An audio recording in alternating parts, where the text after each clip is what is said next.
You're listening to the Very Serious Crafts podcast. We're very serious crafters. And we craft very serious crafts. Very serious. Hello, and welcome to Season 2, Episode 7 of the Very Serious Crafts podcast. I'm Mollie from Wild Olive. I'm Haley from Red Handled Scissors. And I'm Heidi from Hands Occupied. Today we'll be talking about jewelry making, rescuing an iron, and craft-themed games. Yay! Yeah. Woohoo! So, as this episode is coming out, it's right around tax day. But as we are recording this, it's actually like over a month before tax day. And I am very proud to say that I filed my federal taxes the earliest I've ever filed them in my life, thanks to... Wow. I know, because TurboTax sends these little emails that say, if you don't file now, it's going to cost a whole lot more. And I get very weird and crazy about saving like $30. Wait, what? Yeah. That doesn't make any sense. They send like, it's like, oh, you're on your self-employed... Oh, you mean to do the filing. Taxes with the software. Yeah, exactly. So I do their software, and then I save $30, which isn't really a whole lot of money in the grand scheme of things, but it's $30. Do you know how much fabric I could buy with that? Anyway. a lot. Or I could buy like a Yes. really nice skein of yarn. Yeah, I was like, one skein of yarn. Yeah. But that's a nice skein of yarn. It is, and that's... Or that's like at least a couple of yards of decent fabric. Yeah. Like... And so when I yeah. think of it that way, it was worth me setting aside other things that I probably should have worked on, and I did that instead. So I mean, doing your taxes is necessary. I don't think that falls under the umbrella of things you shouldn't have been doing, but you should have been doing other work instead. Yeah, it was more like the timing of it. Yeah, it was. Obviously, I had to do the taxes, but it was the timing of it. But anyway, we did ours on Tuesday, but I don't really have a choice in that timing since my husband and I are both self-employed. So we have a person who does our taxes because they are complicated. Oh, I bet. So we show up when the appointment says that we show up, and that is that. Which is actually kind of nice because I just don't have a choice. Mm-hmm. Yeah. Like, it needs to happen, and then it does. I would imagine, though, that you are already very organized with all of your receipts and invoices and everything going into it, because you probably have it all tracked on a spreadsheet throughout the year, and that's something I fail at. Yeah, I do it in QuickBooks every Tuesday. Yeah. Which I have to say, honestly, that is one of the best sort of stress-reducing things I have ever done as a person with a crafting business. I used to have, like, files of like, with my receipts and everything like that. So I used to have everything all in one place, but actually keeping up with a regular weekly, this is what we do, has removed so much stress from my life. And I didn't even realize, like, just throughout the year how much easier it would make my life. Mm-hmm. So I don't know. It's more of a sanity saving tool than I am an organized robot tool. I am But realizing also, that would help me a lot. I've used it. I've used QuickBooks a little bit, but I need to be better about it. But anyway, what else you got going on? Oh gosh. I've been reorganizing my pegboard and scissors wall, which is not that much fits on it in the grand scheme of things, and I don't understand why it has taken me so long. And you guys can see that behind me there is a mess where there has never been a mess before. And I don't even understand where all of that stuff came from, but it definitely came off of my pegboard. And so that has been an adventure, and I have also discovered how many specialty embroidery needle varieties that I own, which is a lot. Why am I not surprised? I mean, I didn't even realize that I had most of these. And see also fabric marking tools. I have a greater variety of fabric marking tools than my local sewing shop. And that's not an exaggeration. I truly do. That doesn't surprise me either. I was going to say that seems about right also. No. And that's probably why it's taking so long. I need to go through each one of them and make sure that everything still marks and but it's moving in the right direction. I have been doing so on on Instagram stories. So I actually have been doing it. Yeah. But, it's happening. It's a thing. Yeah. How about you, Heidi? What are you up to? Well, after listening to listening back to our live show episode, my train of shames were both, if you'll recall, dear listeners, they both were about the last few finishing steps on a steeked sweater and then also having a pair of socks that all it needed was a couple ends woven in. We're talking toe, heel, ankle on 2 socks that are women's size 8. So I finally was disgusted enough with myself after listening back to that train of shame to actually do the thing. And much like I said would happen, it only took about 45 minutes to do this thing. Ah, yes. So there we go. Train of shame. Well, I mean, but I had that sweater that took 2 years. It was finished for 2 years, Yep. was it? I don't even know, or a year, whatever. We did that math at some point early in the podcast. Yep. So is what no it judgment. is. Your socks are finished now. They are. And they're cute. Yay. Thanks. Yay, socks. Yeah. Yay, socks. Oh, man. I don't want to take us too far off, but I'm actually thinking I might finally start knitting a for real pair of socks because of a sock knit along that I just heard about. So we'll see. I will probably come back to talking about that in future episodes. Well, you have now done the mini socks, so you're not afraid of them anymore. I know. Which And is I a very have real flexi flips thing. thanks to you two. Yeah. So Yay. Oh, yeah, flexi flips. I still haven't tried mine. I don't know how I haven't tried them. I've now purchased them multiple times. Well, the thing is, so I've got the needles. I have skeins of beautiful sock yarn that I purchased ages ago. There's really no reason for me to not do it. So I'm going to come back around to that on another episode, and I'll let you know how this goes. Do it. But in the meantime, so I wanted to so sometimes I say, I don't know where all my time goes, and that's probably a lie because I sometimes indulge in apps that contain ads for other games that I shouldn't play, and I'm just going to leave it at that. But the latest ad that I've been receiving, again, probably because the internet is listening to me all the time, Yes. is for a cross-stitching app. And there are a lot of cross-stitching apps out there. A lot of times they keep track of your embroidery floss for you. I use an app to design cross-stitch patterns. I use an app called Stitch Sketch, which is not very expensive, but does the trick for the less amount of cross-stitch design I do. Anyway, this one, though, is not like that. This is actually a game, and I'm going to pull it up in my app store. It's called Cross Stitch Color by Number, which is basically just that. It's like creating pixel art. You follow the pattern, and I haven't actually played it. I didn't install it because I can't do this. But but the idea is just that you tap in and fill in the design, and it makes little cross stitches in the thing for you. So it's like those and this coloring is how book it's apps, described. Which Yeah. I haven't ever Yes, tried. exactly. It's but like I'm coloring book app. familiar with them.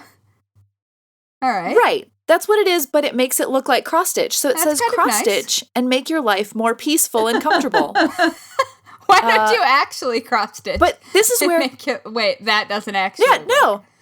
Yeah, I know. it's a whole different thing. But this is where I think it's so funny because, we've mentioned the getting confused between different kinds of crafts. So here's the description for the cross-stitch app. Discover a great variety of free sewing patterns. Cross-stitch easily. Just choose color thread and tap on the canvas to sew a knot.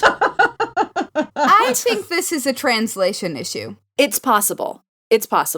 But it says sew anywhere, no needle, canvas, or color thread needed. New sewing patterns are added daily, so you'll never get bored. Our coloring game automatically saves. Create colorful embroidery, relax, and relieve stress. The interesting thing is there's more than one of these apps. Huh. There's 2 color by number cross-stitch apps, and they're by different companies. So... Nope, there's more than that. There's a lot more than that.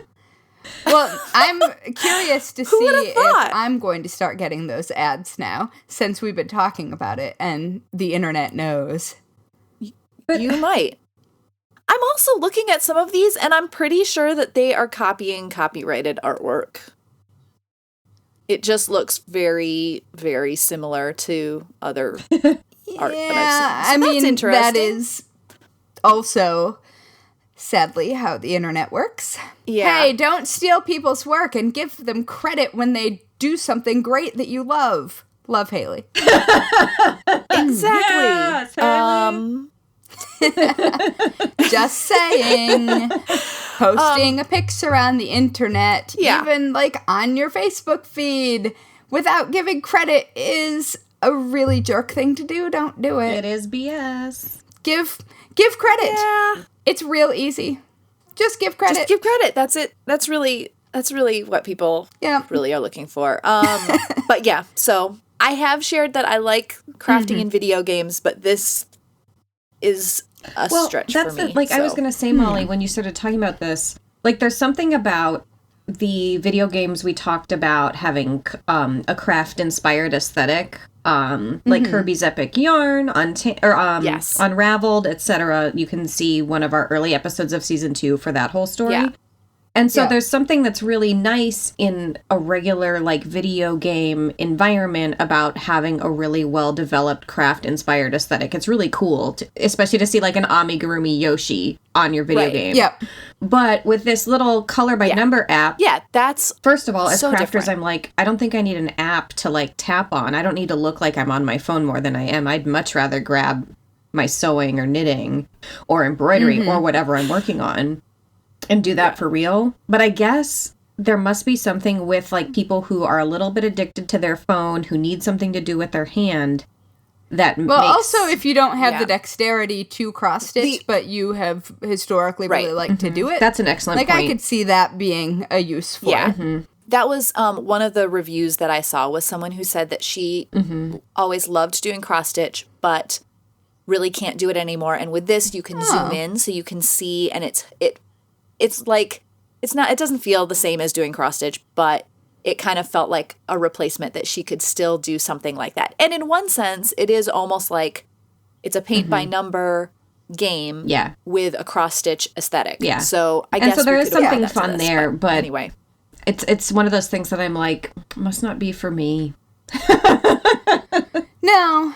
And it's not for me either. I know, and that's the thing is clearly the fact that there's multiple versions of this kind of idea out there. I mean, it's for somebody. It must be a thing that a lot of people like. So and I mean, even if you just like the way it looks, I know a lot of people who like how cross stitch looks, but don't either have the skill or inclination to do it. I mean, I could see that. Yeah. Yep. And I know that in the last month or so, when I haven't been able to, like, I've been on hand rest, and I've been really, one thing that I have found somewhat creatively satisfying when I'm like, oh, I really just wish I could knit for a couple hours right now, is actually designing charts for knitting patterns, which is a similar concept, except I'm doing it in my Stitch Mastery design software. So I think, there's something there. But it feels creative, and it feels like you're doing something productive, and that has some value. So I have been enjoying doing a thing that I did not think I would find enjoyable recently. I've been making jewelry. Cool. Which is not a thing that I want to do for work, not a thing I want to write tutorials about in any way. Although I did once, I think, design a fake turquoise polymer clay beads tutorial, so I guess that's sort of close. But I've been doing like different metal bending and stone and crystal design. Because I like, cool. I mean, since I was a kid, I have always liked rocks and crystals and things like that. But I'm also kind of witchy, so I like those things for those reasons too. But I've been really enjoying making like custom jewelry for me. Like I made, and I will show you guys, this triangular beaded thing with metal work on top. Nice. And I managed to get the balance of it right so it does not tilt. It actually stays centered, which is, it didn't occur to me until I was doing it, that is actually a consideration when making jewelry. That makes sense. And so I've been really enjoying it. Yeah. But now I cannot for the life of me find. I went to a bead store in Midtown in Manhattan with some friends who were visiting town last year, I think. So I bought some beads with the intention of making a necklace a while ago. And I also have a favorite necklace from like my college years. It was a vintage necklace that the string finally disintegrated basically, and it's cat eye beads. And I definitely saved them and put them away. I cannot find either thing right now, and I have been tearing my workspace apart, just trying to figure out where in the world I put these things that have just existed in my workspace, like as things that I have seen in passing for so long, and I can't find any of them. And now that I'm totally ready to make some jewelry, I don't know where they are. So I guess I have to actually finish organizing or reorganizing my studios because I don't know where they are and I want them now.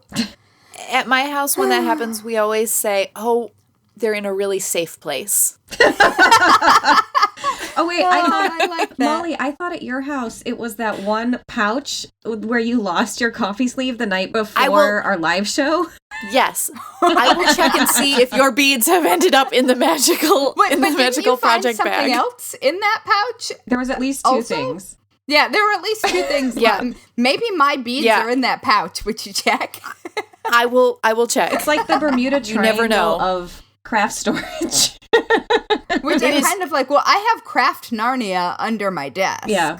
At the moment. Yeah. And have long had Craft Narnia. That used to be where like CHA samples and stuff lived. So it was always, I very nearly built a little door just to put all of it behind there so I could. So then you can be like, yeah, it's have, organized in there. Like a cupboard and call it Craft Narnia. But anyway. Yeah. I really hope that if you had put that door in, you would have made an entranceway that was all filled with fur coats. Little fur coats. Hello, vegan. Right, but you could just do faux fur. And then make them all right. And then make them cat. Yes. And then make them cat-sized.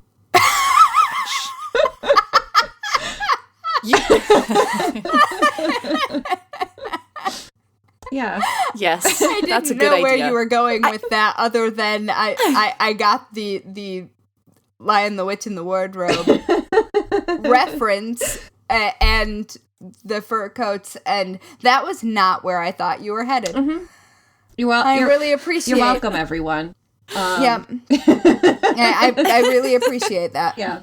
Well, on an entirely different note, yes, there are more craft-themed games and activities that we have unearthed recently among the three of us than I think a lot of people would maybe expect if they hadn't looked for them. We've got the video games that we were That's talking fair. about from a few episodes ago. We've got this cross-stitch app, which we've thoroughly unpacked. But I think one thing I wanted to talk about today was this board game that I'm pretty obsessed with called Patchwork.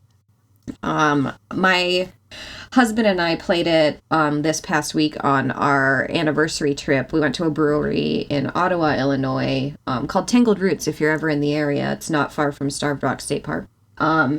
And we just sat there and played Patchwork for like 3 hours. It's a 2-person strategy-based board game. If you've ever played Carcassonne, you might like this game if you want to find a game that you could play with like your best friend or a partner or whatever. And I really love it. Basically, the game is each player has a 9x9 grid of their own. And throughout the game, the object is to sew your own quilt, basically. And there's a board with tokens. So This is a good game. yeah, and there's a board with tokens that you advance around, and all the little quilt blocks are kind of like Tetris pieces. So there's several different shapes. Yeah. And you get a bonus at the end of the game if you're the first person to get a solid square of 7x7 pieces. And you use buttons as currency to denote like how many places you get to move. It's really cute. And it also, if you taught it that's to a fun. child, which you could, kind of teaches about like budgeting, except you're using buttons and crafts, so it doesn't feel like you're like playing Monopoly, which is cool. Anyway, that's called Patchwork, and then there's another version of the game called Patchwork Express that uses smaller boards and is a slightly less complicated version of the game, so it's really like kid friendly. Yeah, it's fun. Isn't there an app version of this as well that you can play with friends online? Yeah, I got the app. Wait, why aren't we playing this game together? It's a 2-person game, Online. and there's 3 of us. Yeah, but we could have more than one game going, Yeah, we right? could. We could like play. Each one of us around could have with each a other. game Yeah. going together. Yeah, we could have a patchwork triangle. Triangle. Yeah. Yeah. Yeah, the app is like I think I got it for like $2.99 because I was really into like wanting to perfect my strategy. I don't know. I like to play games on my phone in the bathtub, full disclosure. So that was another reason I bought it.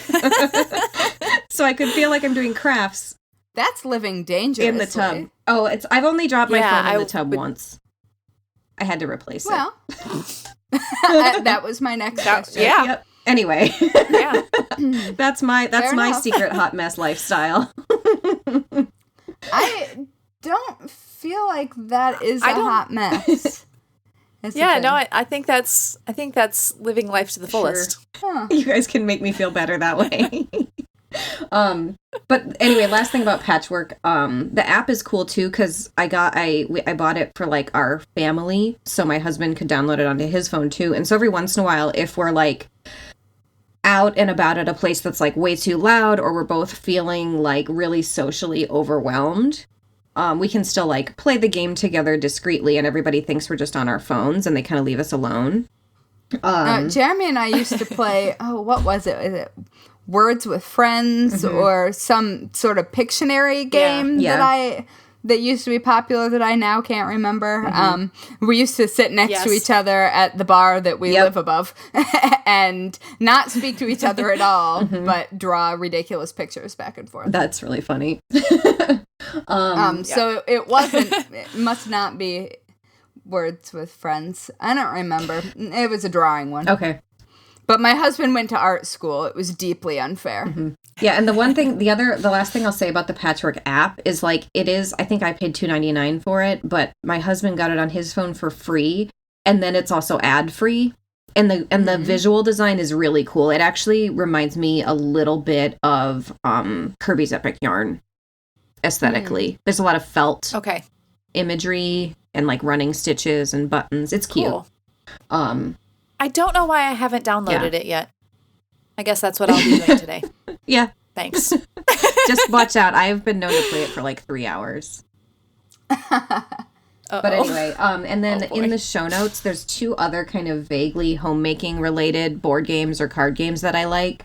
One is called Herbaceous, and you try to, it's kind of like oh shoot, I'm blanking on the name. But basically you try to gather different types of herbs. So like you try to kind of get all the lavender or all of the thyme or all of the basil. And then and then there's like a bonus card that you can get if you collect like all of one kind of herb. You get the herb biscuit card. It's so cute. Wait, I'm confused. Why are there biscuits? Well, because it's an herb themed game and like herb biscuits are a thing. So it's like you've made the biscuit? Like that you have. Yeah. Okay. It might be like one of each herb. It doesn't matter. It's a fun game. And since it's card based, it's nice for playing out and about. And then there's a game that I want to try really bad called Azul. Blue? Yeah, exactly. I was going to say, pardon my Spanish pronunciation, which is non-existent, as much as I try.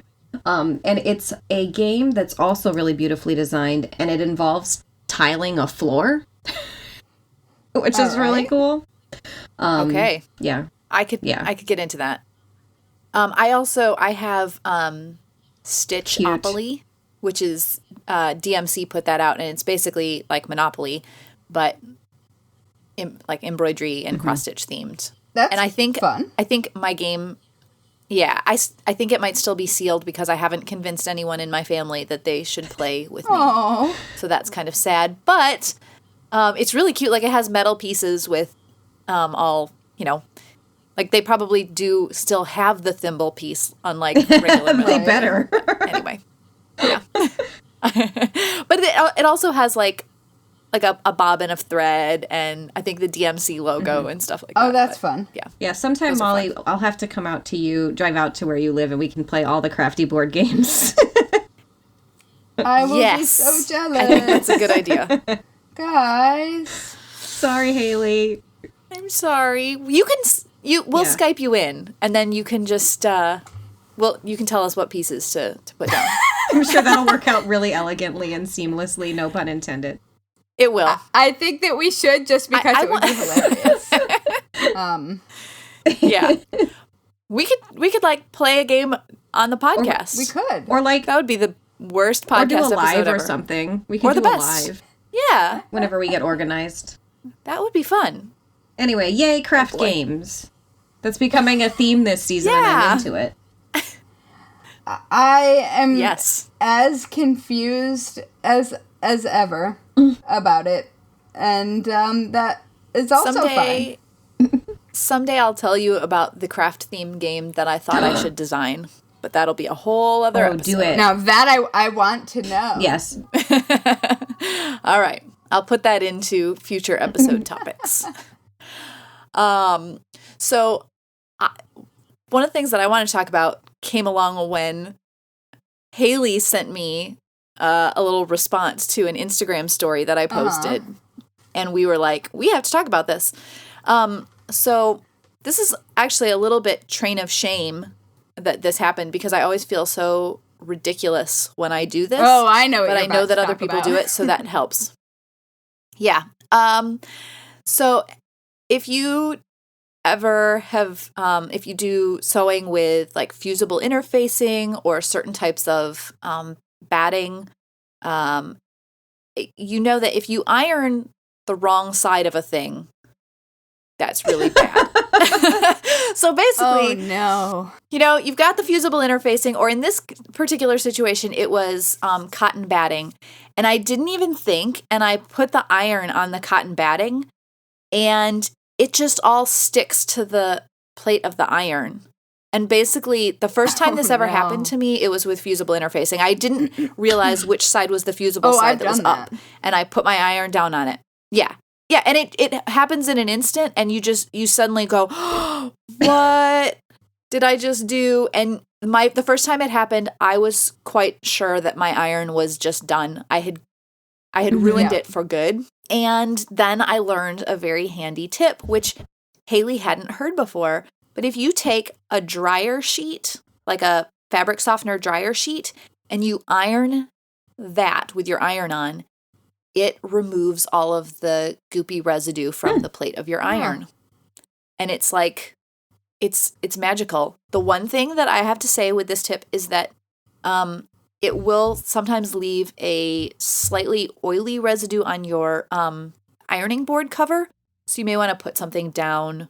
I mean, it didn't like ruin it or anything. It's just you can feel it. It's a little funky for a little while until it really wears off. But, if you put down a towel or something to do this, your iron is fine. It smells delightful. Because, I mean, it's like, clean Well, it was laundry. either going to smell good or terrible. Right. But It smells like it lavender, all wipes away. linen, and fire. All I'm saying is I know what fabric in an oven does. So Yeah. I forgot. This doesn't go like that. don't I would do it, say- kids. I would say keep that iron moving. Check it. See if all the goop is off of your iron. Then, do a little more if you need to, and it all comes off. But then, in the midst of me sharing this, someone else contacted me and said that the tip that she has heard is that if you take, like, a Tylenol tablet, acetaminophen, or whatever it's called in, the place where you live, and you rub that on the surface of your iron while it's on, that also works. This sounds dangerous. Yeah, Haley and I would both burn just myself. scowled so hard. And she said it's a little bit awkward and it's like difficult to do, but it works. I totally trust this person, but I'm not ready to do it. I have a theory on why it works. Okay. It's the same reason that baking soda works to clean almost anything. Okay. It's just that it's a mild abrasive. And but it's not abrasive enough to scratch the surface of the iron. It's like a magic eraser. That is like extremely fine-grained sandpaper, essentially. Yeah. I would say don't use a magic eraser on your hot iron, though. Well, no, don't. Well, also don't rub a Tylenol pill on your hot iron. But, the dryer sheet works because it's oil-based. Like, it's the same as putting peanut butter in your hair if, like, your kid sticks gum in its hair. Or if your dog steps on a piece of gum and it gets lodged in the pad of his paw. And then you have to wrestle with your dog to get the gum out, but also try to keep the peanut butter foot out of his mouth. Just saying that could happen, in theory. In a world? In a world. In the universe. Maybe. That is a thing. At least hypothetically. I assume that why the dryer sheet works so well is because the dryer sheet is also mildly abrasive, but has that oil on it because fabric softener coats fibers and smooths them. That's why it works. It also ruins your fibers and holds in odors. And there are lots of reasons that fabric softener is a terrible, terrible, terrible idea. And also I'm allergic to it, so I'm especially displeased. Yeah, like we don't actually, in my family, because of all of those reasons, and it's also not good for your dryer, we don't use dryer sheets in our dryer. We keep them around for apparently iron emergencies and for soaking your pots and pans that have crusted on food because that also works. Which makes an awful lot of sense. And that I think it's really smart, and I'm totally going to get some dryer sheets specifically because I have an iron that I really like that we've talked about before, and it could use a little freshening. So that was my fun with a messed up iron. I wonder if there's more to it than just the fact that it would be gritty. I wonder if there's a chemical reaction of some sort or something. I'm very curious about this Tylenol thing. She said specifically that, not like, say, aspirin, which, you can use aspirin for like a scrub on your skin, I know, but that you like break it down. And so I instantly went to, do you make like a paste with the Tylenol? But she said, no, you just rub the tablet right on there. Googling it right now. All right, listeners, if somebody actually knows why these things would work, like specifically, I have just found an entire world of things that one might use to clean an iron that one would not expect to clean an iron. So, that's an internet rabbit hole one could... Oh, you should use tweezers, apparently. Okay, that's already a wiser step, I'm thinking. And uncoated. Yeah, that definitely makes sense. But why? The dryer sheet just is so easy. The dryer sheet is easy, but man, this iron looks fantastic. So I am very curious about why it is that Tylenol would work. But apparently the Tylenol thing is like a widely practiced solution in the UK. And this person was from the UK because she used whatever the brand name is that... It starts with a P, para-something-all. Yeah. Yeah, so... Wow, we're just coming up with all sorts of things that people can write in and tell us we're wrong about today. I don't care. Paracetamol? I know. I exactly. Opportunities to learn. Yeah. Yes. Please educate us all. But I am very curious about why. I need to know. Yeah. I also want to know who decided to try that first. Because that seems like, here, let me just try rubbing. Because they had to have known the why it would work. Otherwise, who would think to just start rubbing a tablet on the surface of a hot iron, right? I would assume that somebody in a lab environment testing the actual, like, a medical lab environment accidentally found that it scoured something clean. That is my assumption. But sometimes humans are just weird and they try things and there isn't a good reason and my logic does not have a place. And actually, I kind of like that. Not that your logic doesn't have a place, but that people are just try weird things sometimes. Oh my gosh. Oh, speaking of trying weird things. That I could not think of a solid transition. So it works. Yeah. So I realized that I have another book coming out in June, and I have literally told no one, like on the internet. Like, you guys know. Yeah. Because you knew I was writing it. We watched you writing it kind of like watching, not that your book isn't going to be amazing, but the deadline was so crazy it was kind of like watching a car crash because it was like an entire book in 6 weeks or something nuts, right? Yeah, it was 6 weeks. Jeez. Yeah. And I even got to like be there, see the original pieces as you were mailing them because it coincided with my New York trip. You were present when I sent them in. That's true. Which was actually very helpful. The moral support and then distraction of like having someone else there who also knows that you really did send it in is very helpful. But so all of that is to say, I wrote another book that is actually a kit. So it is called Cross-Stitch the Golden Girls. 12 patterns inspired by your favorite sassy seniors. And I did it's a kit. It comes with the materials to make, I think, 2 of the projects in it.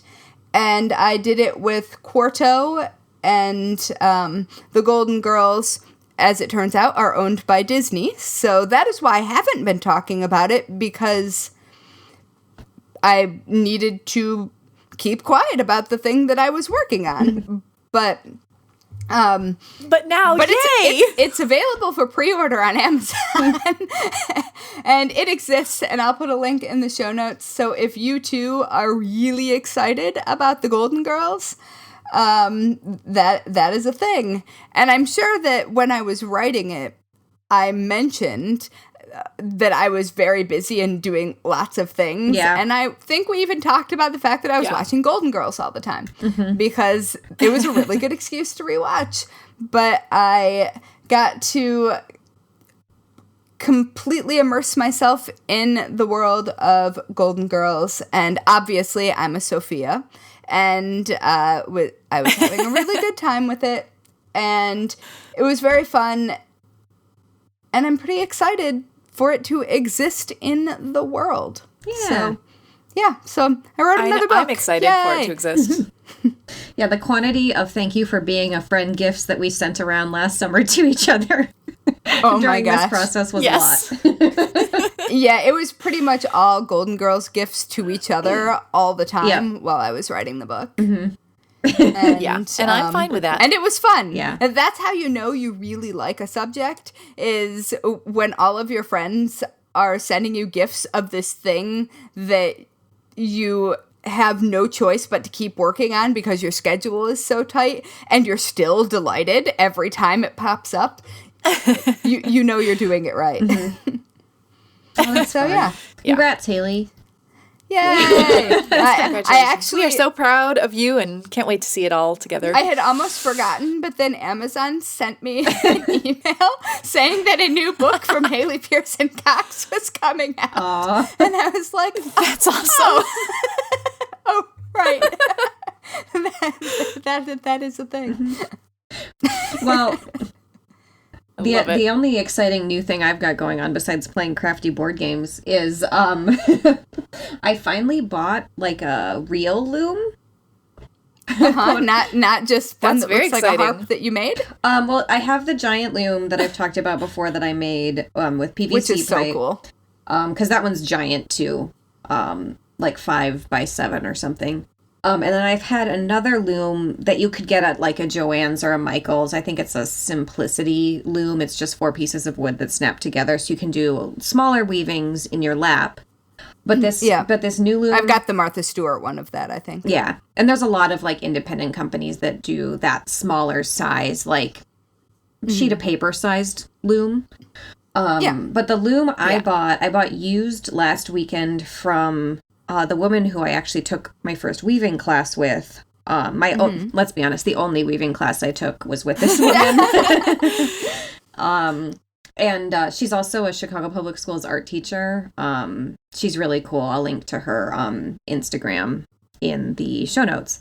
But she had like gotten a larger loom that would suit the needs for the kinds of weaving she's been making. So she put on Instagram like, hey, would anybody even want to buy this used? Just DM me. And I was like immediately, like within 10 minutes of her posting it, I was like, yeah, I'll take that off your hands. Yeah, that's nice. Awesome. Very nice. Yeah, and it's like it can sit on top of like a dining room table or a desk, and it's also got the ability to make a continuous tapestry. Oh, cool. So I can make it really long. And I think maybe even for Me Made May this year, which I want to do more seriously this time, I think maybe even including like a woven wrap to work on my like fabric making skills and not just wall hanging making skills would be really fun to try. Oh, that might be fun. And also, it might be easier on your hands than knitting. Yeah. Exactly. So it's less portable. That's the really big bummer about getting into crafts that aren't just knitting and crochet and like embroidery and cross stitch that are very mobile. Yeah. Like there's I definitely got into yarn crafts because I could take them with me everywhere. So that's like the one difference that I'm getting used to. But I'm excited. That's cool. Yeah, making lemons out of lemonade over here, I guess. Or shawls out of there's some fibers. joke there. I don't know. I'm too literal for this.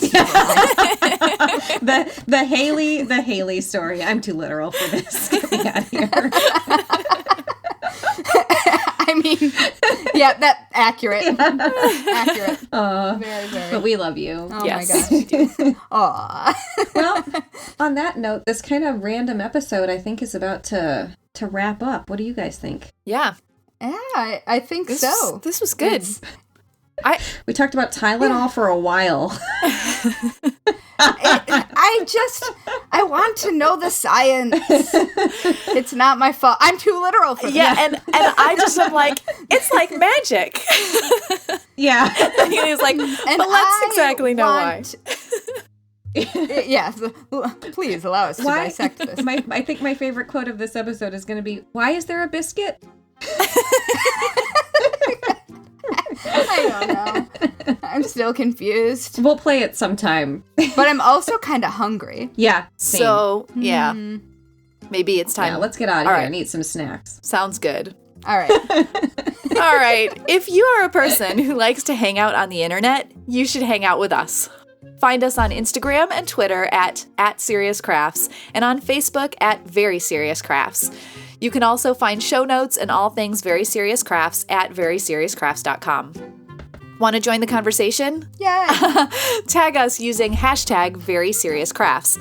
And if you're using Instagram stories, don't forget to tag us with @SeriousCrafts so we can reshare. Are you a fan of the Very Serious Crafts podcast? Of course you are. Great. Pretty please leave the Very Serious Crafts podcast. Yes. Leave us a 5-star rating on whichever platform you use to listen to podcasts, because good ratings Please. help us show up in recommendations, which helps more people who love crafting to find us. And finally, if you'd like to sponsor an episode of the Very Serious Crafts podcast, visit veryseriouscrafts.com and click sponsor. Thanks. Yay! Hooray. Bye.